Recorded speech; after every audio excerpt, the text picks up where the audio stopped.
कैलास चल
ബ്രഹ്മവും വിഷ്ണു മഹേശ്വരനും നന്മയുടങ്ങനെ ദേവകരും. ബ്രഹ്മവും വിഷ്ണു മഹേശ്വരനും നന്മയുടങ്ങനെ ദേവകരും.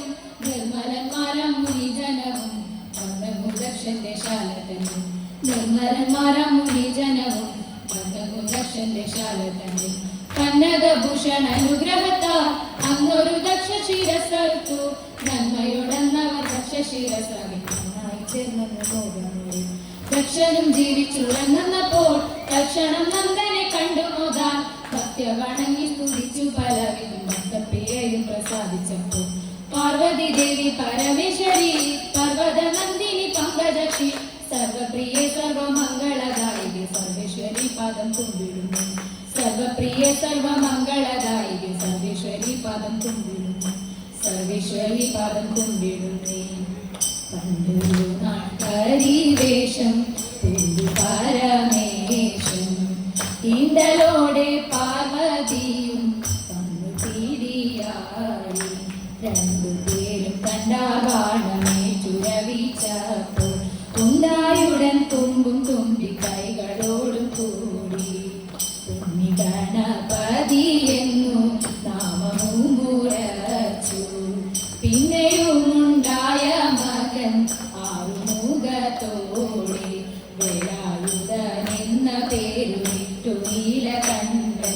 വേലുമേന്തി ഹരിക്കിടം കന്നുകുടി കൊണ്ടു കല്യാണാക്ഷി വിളങ്ങുന്ന കാമരൂപാഹര കല്യഹര ശ്രീകുമാര കൈതൊഴുന്നേ. കാർത്തികേയ ബാഹുലയ കാത്തരുൾഗാസംസ ആദി തീർത്തിടേണം നാദ കൈതൊഴുന്നേ. ധീരരതിൽ വിശാലിന്റെ കുമ്പിടുന്നേ കുമാര വീര കൈതൊഴുന്നേ. കുങ്കുമം പോലുള്ള ദേഹ കാന്തി കണ്ടു പാരി ലോകനാഥ കൈതൊഴുന്നേ. ഋതുമൂർത്ത വസ്ത്രം കൊണ്ടു വള്ളി ദേവി തന്റെ ചിത്തം വന്ദിപ്പിച്ച നാഥ കൈതൊഴുന്നേ. കീർത്തിയായ